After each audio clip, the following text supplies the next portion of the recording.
Welcome back, old book Academy. जय हिंद दोस्तों, आपका स्वागत है हमारे चैनल ओल्ड बुक अकेडमी में। हमारे चैनल को सब्सक्राइब कीजिए, लाइक कीजिए, शेयर कीजिए।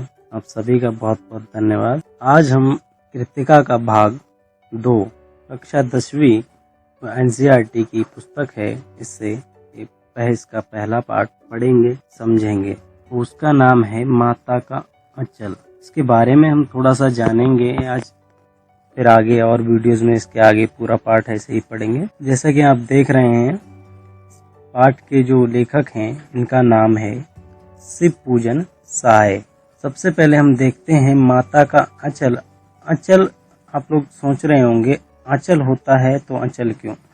वास्तव में जो सही उच्चारण वाला शब्द है और प्रयुक्त सही शब्द है वो अंचल ही होता है। हम अपनी प्रयोग में यह लाए हैं, जिसके कारण से यह अचल से आंचल बना। खैर, हम इसके बारे में इससे आगे पाठ पढ़ने से पहले थोड़ा सा इसके बारे में जानते हैं कि लेखक क्या कहना चाहते हैं और क्या इस पाठ में है।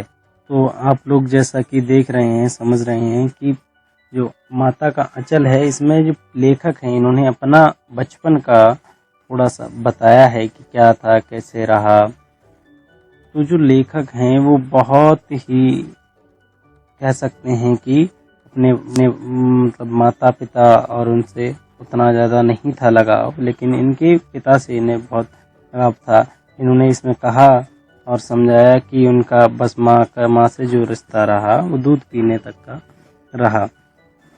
ये अपने पिताजी के साथ उठते खेलते, पिताजी जब उठ जाते जल्दी तो पिताजी पाठ करते थे, सुबह नहाकर पूजा पाठ करते थे तो ये भी उठ जाते थे। इस तरीके से इन्होंने अपना थोड़ा सा बताया है और इसमें अपना पूरा बचपन और वो चीज़ें इस पाठ में बताई। चलिए हम थोड़ा सा पढ़ते हैं और जिससे कि हम और जानेंगे कि वास्तव में क्या चीज़। जैसा कि इसमें लिखा है और आप लोग देखेंगे, ये इसलिए है कि आप लोग अच्छे से पढ़ भी सकें और समझ भी सकें सुनने के साथ साथ। इस पे जैसा कि है, जहाँ लड़कों का संग तहाँ बाजे मृदंग। कह सकते हैं इसमें जो इसका अर्थ है, सम है, मृदंग से आप समझेंगे तो मृदंग का एक तरह का यंत्र जो होता है जिससे बहुत मधुर अच्छी ध्वनि निकलती है, ध्वनि, तो उसको मृदंग कहते हैं। यंत्र वाद्य यंत्र होता है।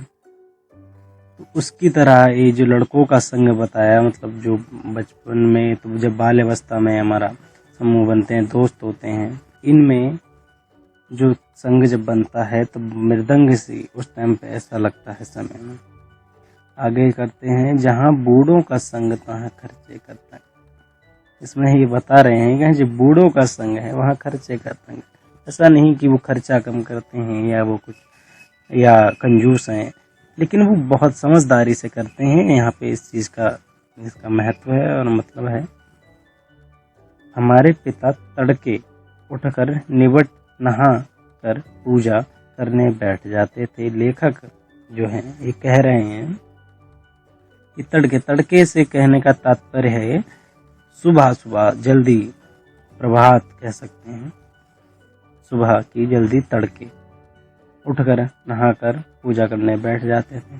हम बचपन से ही उनके अंग लगे थे। अंग से कहने का मतलब बहुत ज़्यादा क्लोज थे, आज बहुत प्रेम प्यार था, बहुत अच्छे से वो करते थे, उनके अंग लगे थे।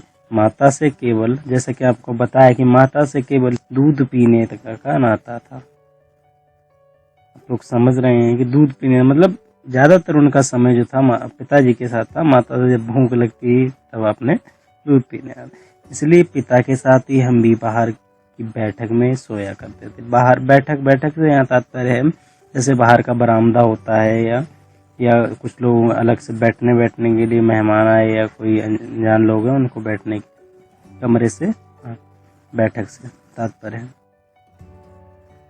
वह अपने साथ हमें भी उठाते और साथ ही नहला धुला कर पूजा पर बैठा लेते। जैसे ही वो बताया आपको, पूजा करते थे, पाठ करते थे, तो सुबह सुबह जल्दी उठते और बच्चों को भी, मतलब जो लेखक हैं इन्हें भी उठा के अपने साथ नहला धुलाकर पाठ पूजा में बैठाते। हम भभूत का तिलक लगा देने के लिए उनके दिक करने लगते। दिक से तात्पर्य है कि थोड़ी सी जिद करने लगते कि हम तिलक लगाओ, बच्चा जैसे करता है, जल्दी लगाओ, इस तरीके से। कुछ हंसकर, कुछ झुंझलाकर और कुछ डांट कर वह हमारे चौड़े तिलार में त्रिपुंड कर देते। थोड़ा सा झुलझुलाकर, गुस्सा हल्का मुस्कुराकर भी और थोड़ा सा गुस्सा करते हुए हमारे चौड़े तिलार, तिलार से मतलब है हमारा माथा या ललाट। त्रिपुंड से तात्पर्य है जो तीन लाइनों वाला तिलक होता है, कुछ पंडित ऐसे लगाते हैं, जैसे 3 प्रकार की जिसमें ललाटों लाइनें हों, उसको त्रिपुंड कहते हैं। हमारे तिलार में भभूत, तिलार से आप समझते हैं, समझाया है कि माथा ललाट में भभूत, भभूत जो एक प्रकार की राख होती है जो तिलक में इस्तेमाल करते हैं, खूब खुलती थी। खुलने का मतलब खूब सुंदर लगती थी, अच्छी लगती थी। जैसे मेहंदी हाथों पे लगाते हैं, कहते हैं बहुत खुलती है, बहुत अच्छी। सिर में लंबी जटाएं भी थी। सिर में बच्चों के वैसे ही बड़े बाल होते हैं, जब तक मुंडन नहीं होता है तो वो बड़े बड़े बाल, उसको लंबी जटाएं। भभूत रमाने से हम खासे भम बोला बन जाते थे। खासे भम बोला मतलब भोले बाबा जैसे लगते थे, दिखते थे, बन जाते। पिताजी हमें बड़े प्यार से भोलानाथ कहकर पुकारा करते थे। जो उनके पिताजी थे वो बहुत प्यार से उन्हें भोलानाथ कहते थे जे इस रूप में देखकर।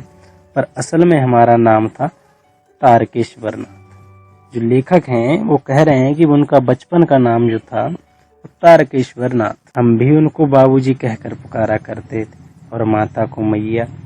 आप लोग सभी जानते होंगे, वाकिफ होंगे इस चीज़ से कि गांव में अधिकतर लोग अपने माता पिता को पिताजी, माताजी या बाबूजी, मैया जी, माताजी इस प्रकार से कहते हैं। तो वो भी अपने पिताजी और माता को, पिताजी को बाबूजी और माताजी को मैया कह के पुकारते थे। जब बाबूजी रामायण का पाठ करते तब हम उनकी बगल में बैठे आईने में अपना निहारा करते थे।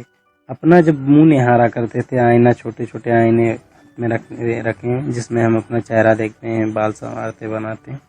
जब वह हमारी ओर देखते तब हम कुछ लज्जा कर और मुस्कुराकर आईना नीचे रख देते। जब वो देखते और मुस्कुराते तो वो लज्जा जाते, लेखक कह रहे हैं, और फिर मुस्कुरा पड़ते थे। फिर जो उनके पिताजी जब वो मुस्कुराते, लज्जाते, शर्माते थे, कहने का तात्पर्य है, तो वो उनके पिताजी मुस्कुरा पड़ते। फिर क्या होता था कि पूजा पाठ कर चुकने के बाद फिर राम नाम लिखने लगते थे। जब वो राम नाम लिखने लगते थे, राम नाम लिखते थे, जो पाठ करते हैं पहले के लोग सभी, आज भी बहुत से लोग कुछ जाप करते हैं, कुछ लिखते हैं राम नाम या कृष्ण नाम, जो भी एक रामनामा, वही 1000 राम लिखकर, रामनामा से एक मतलब कॉपी से मतलब है जिसमें लिखते हूँ उसको रामनामा, वही 1000 राम नाम लिखकर वह उसे पाठ करने की जो पोथी के साथ बांधकर पाठ करते थे उसी के साथ बांधकर रख देते थे, जिससे कि इधर उधर ना हो और लिखने में